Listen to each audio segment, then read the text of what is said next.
Bueno, del restaurante Alinea en Chicago, de chef Grant Akage, el director de sala John Schafer.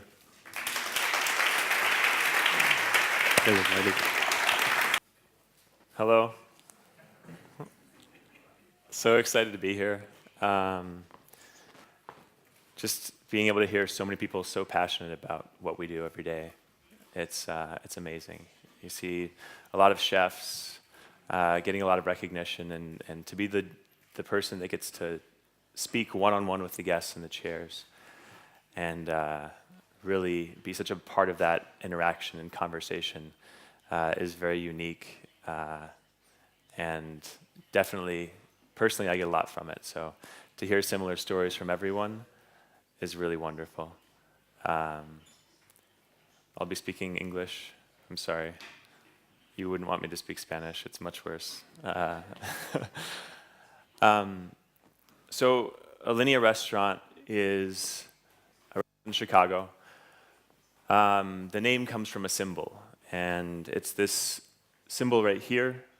The Latin is alinea, and in the old days, a single line on the left-hand side of a page would denote a new thought, a new paragraph that turned into the paragraph symbol, the pilcrow. The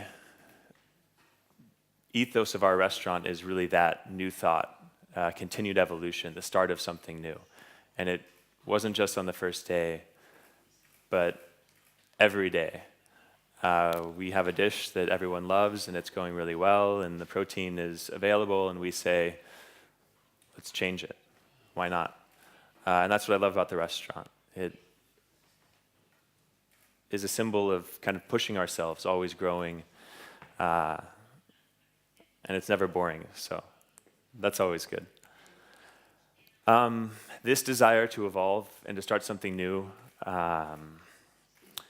it really came to the hardest experiences I've had of it in the last 7 years when we closed the restaurant. January 1st of this year, we shut everything down. We remodeled the whole restaurant. It was about a 5-month process. During that time, we took the entire team on tour. 50 people went to Madrid, and it was amazing to experience the culture and the country and learn something new and be inspired every day, but also to experience the hospitality, the warmth, something I've also experienced here from everyone, so thank you for that. During our time in Madrid, we spoke English, we were very unapologetically ourselves, and it was a lot of fun just to see how accommodating everyone was. Us accommodating our guests, and then them also in that conversation working with us to understand our terrible Spanish or to not get us in trouble for making some very bad translations. I think razor clam was one of the worst ones. So the only reason we did this was because of our staff. That's my job in the restaurant is the staff. We had 5 months closure, and we wanted everyone to continue to have a job and to have an experience they wouldn't before, and learn something new and be inspired. And so we were very lucky to bring everyone with us. It was 5 months of us making enough money to cover the cost of doing all of this, and it was really something once in a lifetime I'll never forget. While we were there, this was the space previously, made a transformation, and it was even harder for us because we weren't a part of it. We didn't get to see it. We didn't get to watch them tear everything down to the studs and rebuild it. So it was a little terrifying to trust that all of our friends at home were doing exactly what we wanted while Chef Achatz and myself and the whole team were gone. But the space transitioned from this, and this is the exact same room, to this. So it went from square, went from very minimal, went from black tabletops, no tablecloths.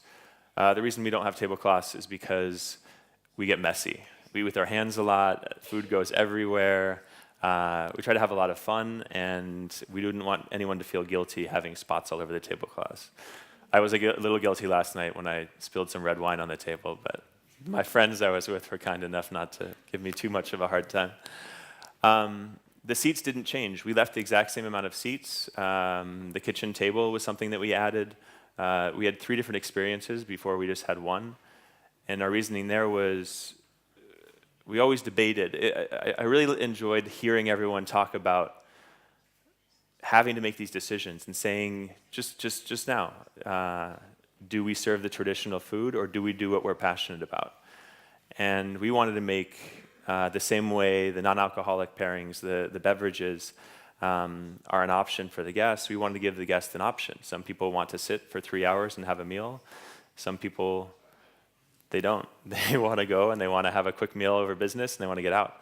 And that's what we did with the reopening, was allow people to take these options.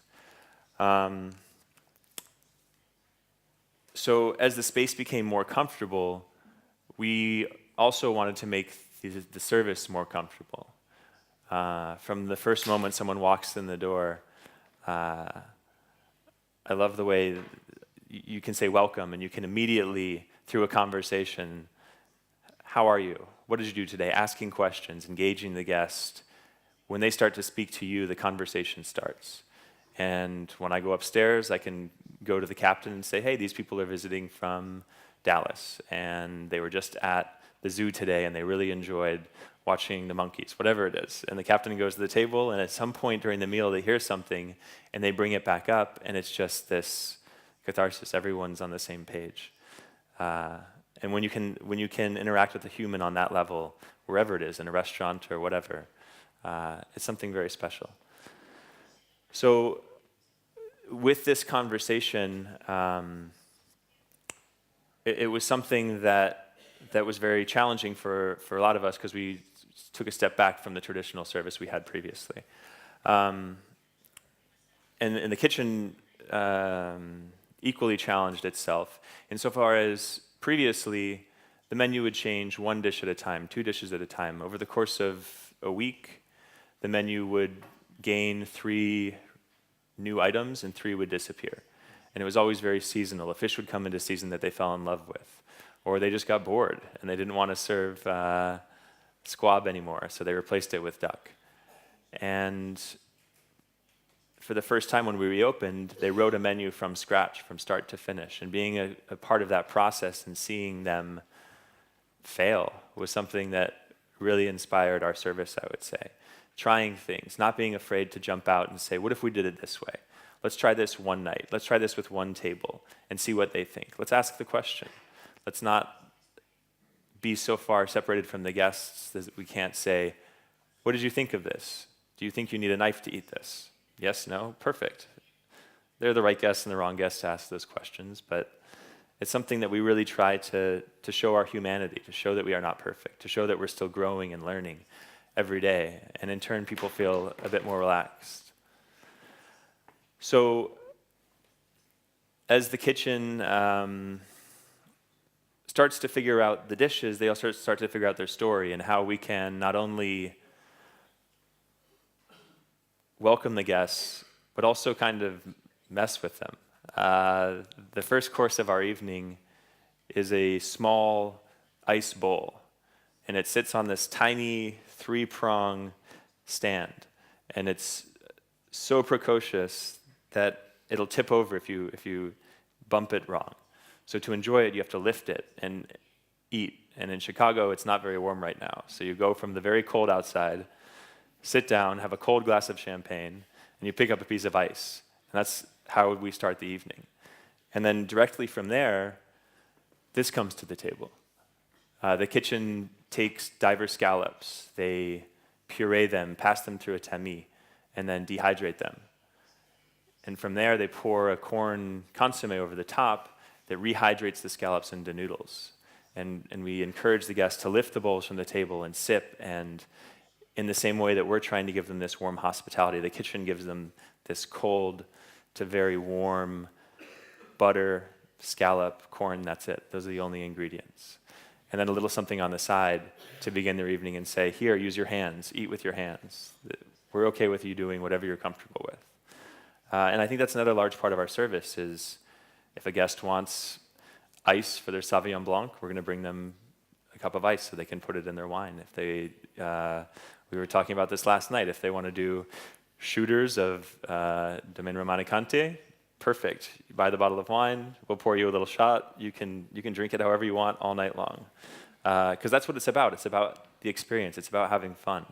I think sometimes we get lost in the 3 Michelin or the food, the putting your head down and staring at what's on the plate and having it be a very quiet experience that's in reverence to this food. When really many people are going out, it's the first time they've been out since they had a kid, and they're celebrating that. And the food is wonderful, and we really want them to enjoy it, but really we want them to enjoy themselves. And that's a large part of our service. So I'm really passionate about a lot, and creativity is a huge part of that. And I thought, why talk about the things that are easy to talk about? Why not talk about things that are very hard to talk about? So this is all the boring stuff. That's what I'm talking to you about today. So the kitchen really founded itself on technology. Chef Grant spent some time at El Bouilly, staging during his time at the French Laundry, and fell in love with this technology and brought it back to Chicago. And in turn, I've become an encyclopedia over the years of different hydrocolloids and random machines. And we've worked with companies to build machines of our own, to put water filtration on vacuum filters so they wouldn't foul with water, to do things one-on-one because we had problems with it. So in the front of the house, we have similarly utilized technology to make our lives easier.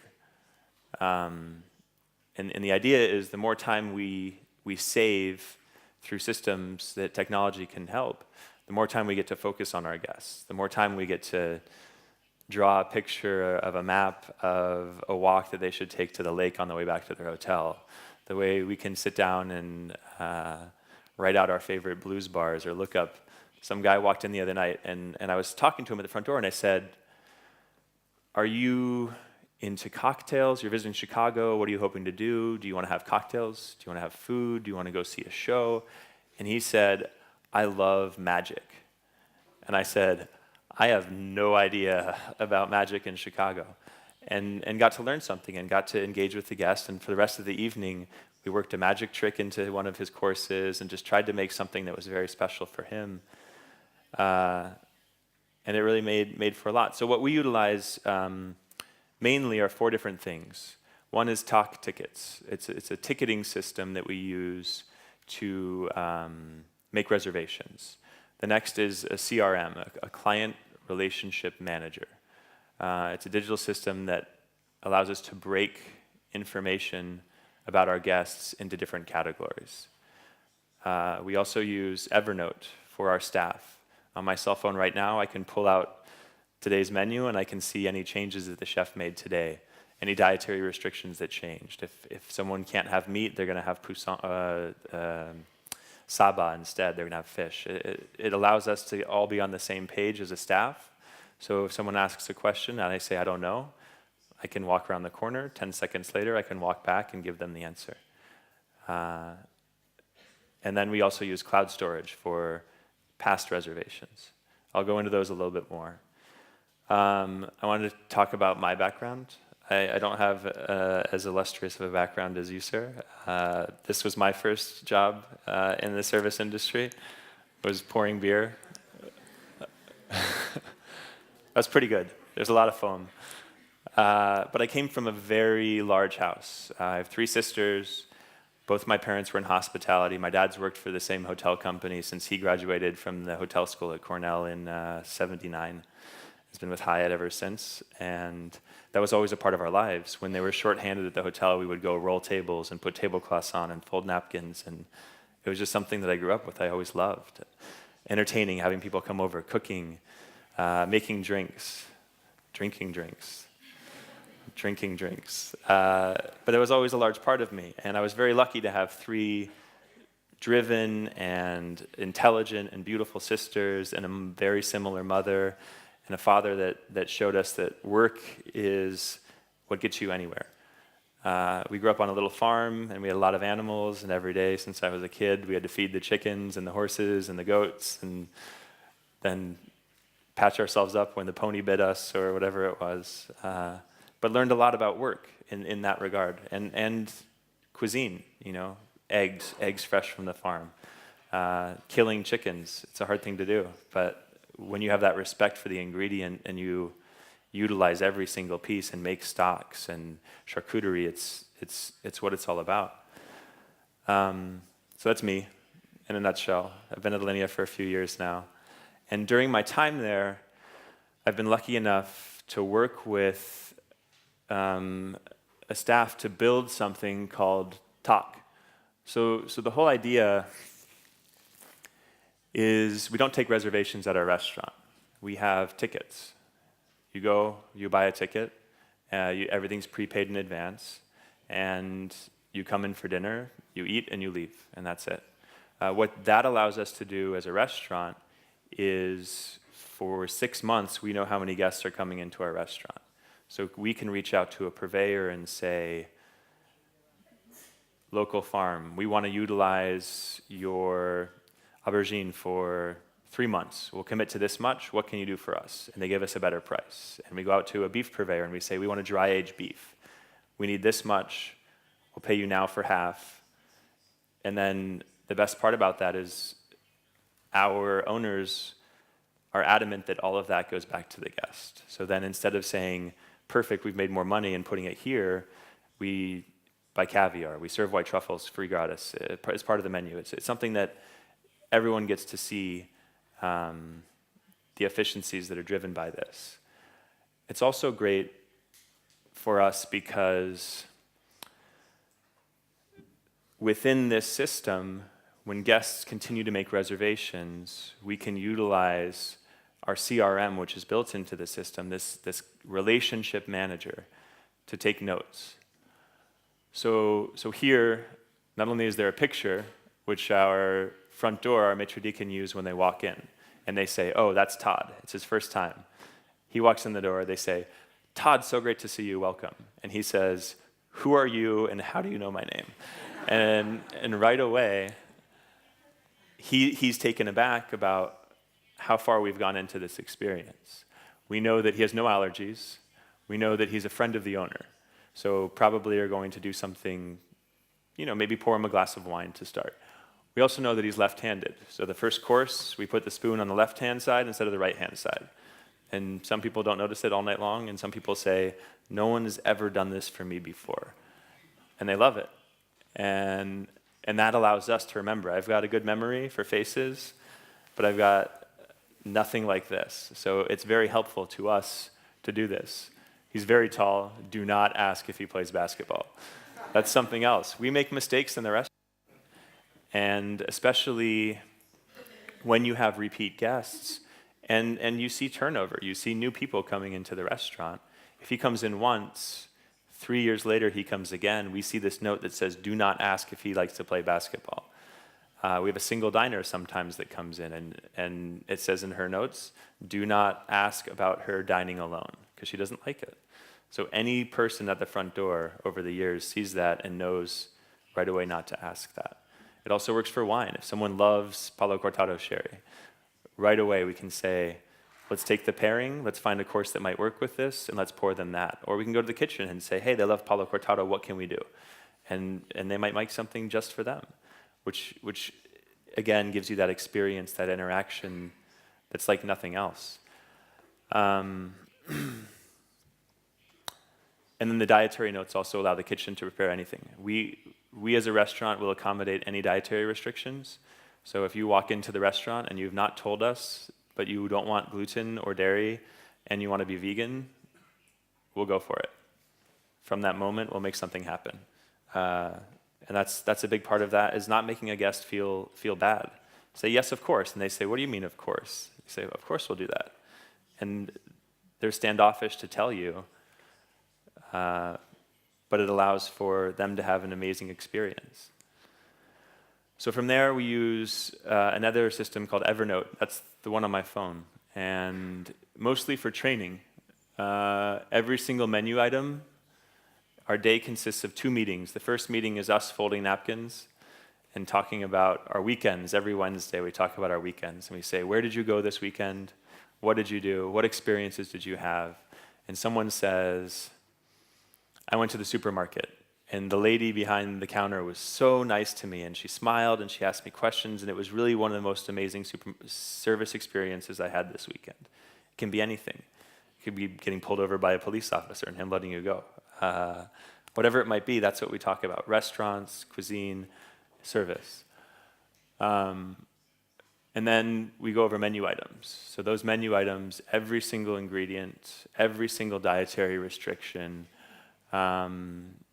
If someone's no pork, what do we serve instead? If someone's no meat, what do we serve instead? If they're no soy, they're all listed. So that right away we can have that in our pockets at any moment. Service pieces, all of our plateware. If someone says, oh, that's a beautiful plate, we should know the answer. If it's a new food runner who just joined the family and it's his first day, he doesn't know the answer, but he has this in his pocket already. And he opens it up and he says, perfect. And he goes back to the table and he says, thank you for teaching me. I didn't know. Today's my first day. This is the producer. And it's really fun for us because it's a learning experience. And to be able to relate that to the guest and tell them, I don't know, but then learn is really something nice that we're really into in our service. All of the pairings as well. So we have, in the restaurant, we have an Alinea pairing, a reserve pairing, and a standard pairing. They're wine and beverages. We do sake, we do beer, we do cocktails, but 3 different levels, 3 different price points. And then we have a non-alcoholic pairing that we've been doing since 2011.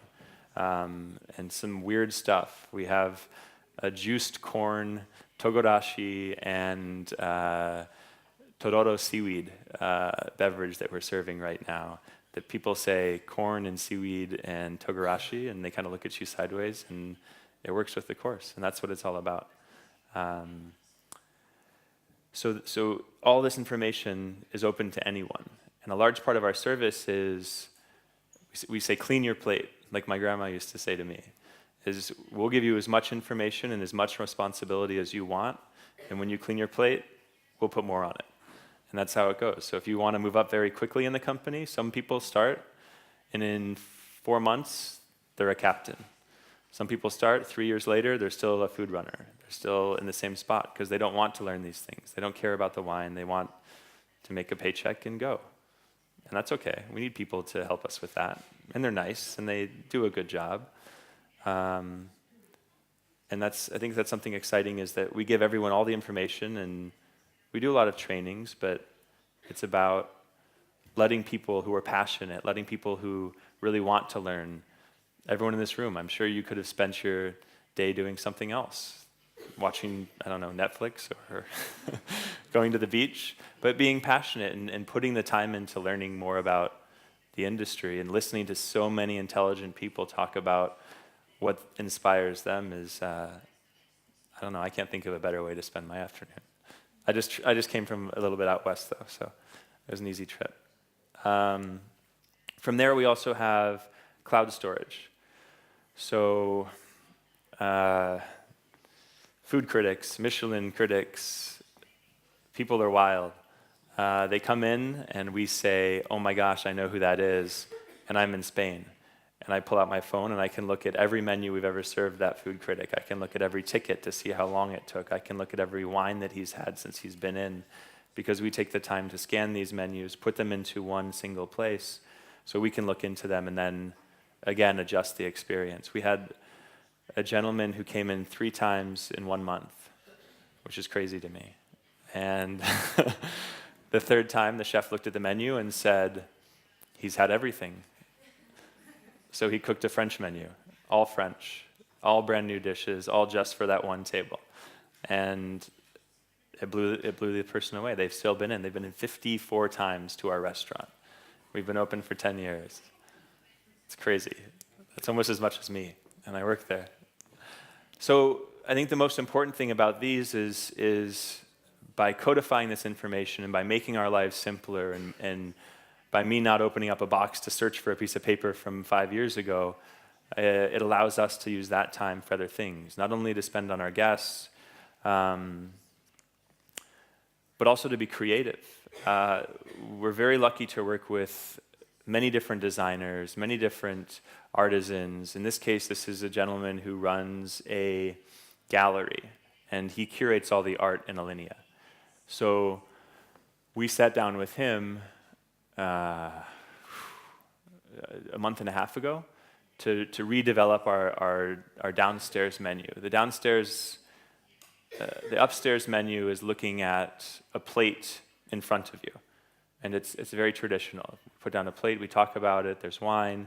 It's meant for people who want to have maybe a family experience, who are celebrating.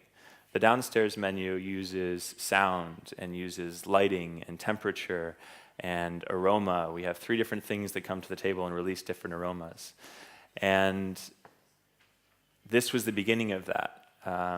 We talked about different art that we could use. We talked about different ideas, and many of those ideas didn't even make it.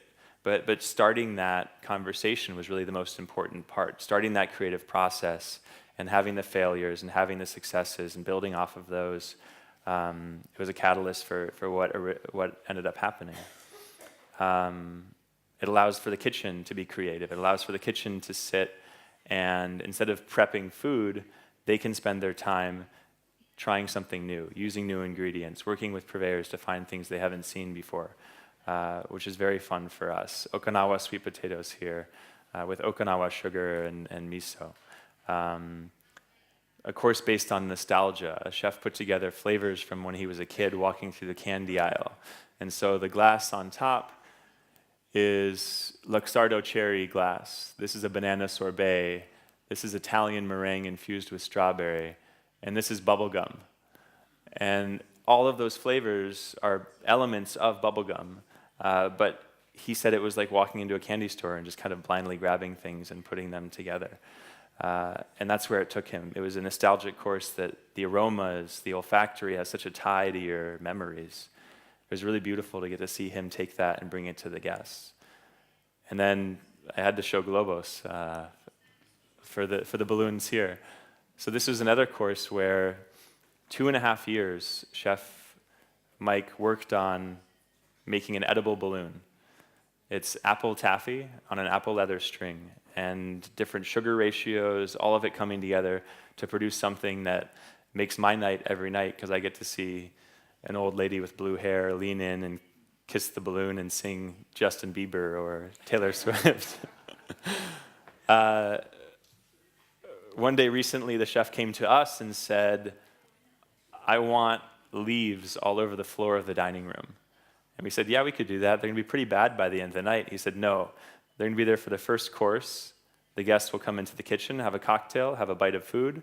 They'll come back, it'll be gone. And we said, I wanted to say no, but part of our company is we say, make it happen. We say, let's figure out how we can do it, and if it fails, it fails. But let's do everything we can to make it happen. So we tried it. This is what the presentation looks like now. So when guests walk into the dining room, my favorite thing is they're walking, they step down and they hear a noise, and they look down and it's 2 inches of leaves all over the ground, and all of a sudden they're somewhere else. But the aroma of the room and that sound of leaves really transports them to the fall. We're doing this for 4 weeks, and then it's gone forever. It was just something we wanted to do for fun. So they walk into the kitchen, they have a cocktail, they have a bite. I take off my jacket, I run around like a crazy person with 4 other people. The table is all made in leaves. We pull it all apart. We put everything into the closets. We put all the chairs away. We roll the leaves up into carpets that are underneath. And the dining room looks like this when they come back. So the guests sit down, and there's a communal table. And there's 2 people celebrating their 50th anniversary, look at each other, and they say, what did we get ourselves into? And they go to the kitchen. They have a cocktail. They come back, and they say, oh, thank God, we have our own table. And it's this kind of tension and then release where the guest kind of gets into control. And in the front of the house, we play with that too. Sometimes, you want to be very nice to a guest, and sometimes we have some New Yorkers that come in that all they want to do is give you a hard time, and you go back and forth, and you're very sarcastic, and You both leaving have a great time. I think that's something important that's been mentioned by a few people is when you're passionate and when you're happy and when you are so excited about what you're doing, it's reflected by the guest. And when a guest starts arguing with you and you start arguing back and saying, that guy's an ass, right away, you formed something between the two of you and you can't make that back. So you've lost. I think that's the most important thing is just taking that passion and taking that drive and asking questions saying, is this really a good idea? And saying, well, let's try it. Jump off the edge and hold on tight. Thank you all again so much for listening to me and for having me here. It's been an amazing trip to a part of the country I've never visited before, and it's really shown me a lot about hospitality, just from each and every person I've encountered on the streets, in this room, and I'm deeply appreciative to you all, so thank you very much.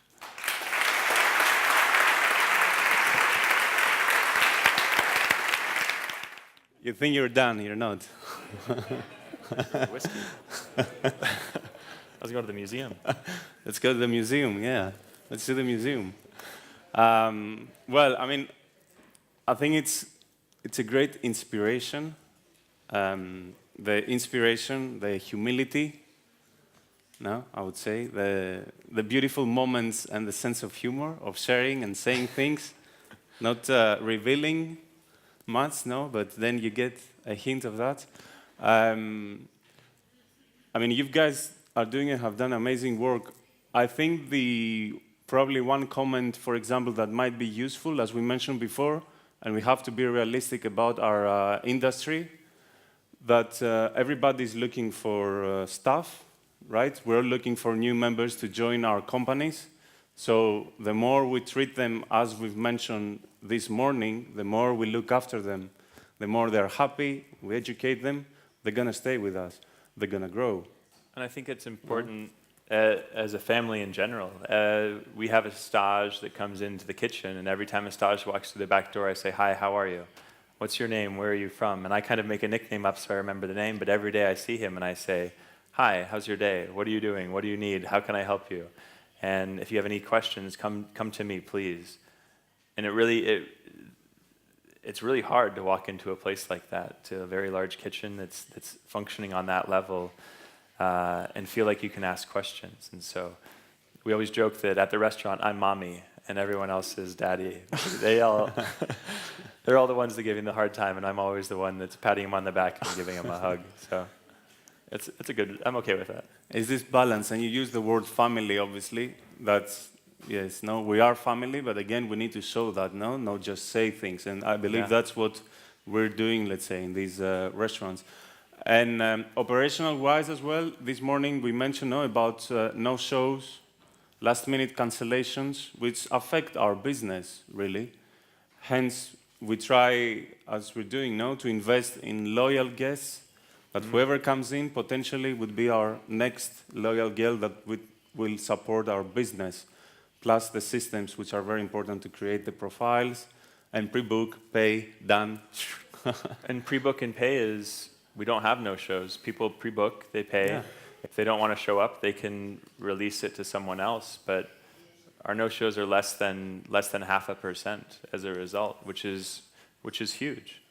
I think I was listening to the Canlis brothers from the Northwest in the U.S. talking about how there are rules and there are strategies. And the rules are you have to have a restaurant where you make money, otherwise you can't support all the staff. You have to have a restaurant where they say it's like soccer. You talk about throwing the ball in, you talk about not kicking it out of bounds, you talk about not using your hands. That's just a rule. That's something that you have to do. And then there's so many other beautiful things that can happen as a result of it. I think that's the best part about the restaurant is, you learn the rules, you learn the basics, if it's cooking, if it's service, and then from there you get to be a little creative. You get to hand the bottle of wine behind your back to someone, and they hand you a water, and all of a sudden the guest looks at you like you're Harry Houdini. And that's what's fun for us. Well, thank you for coming. Of course, thank you for having me. It's a pleasure. Thank you, Thanks.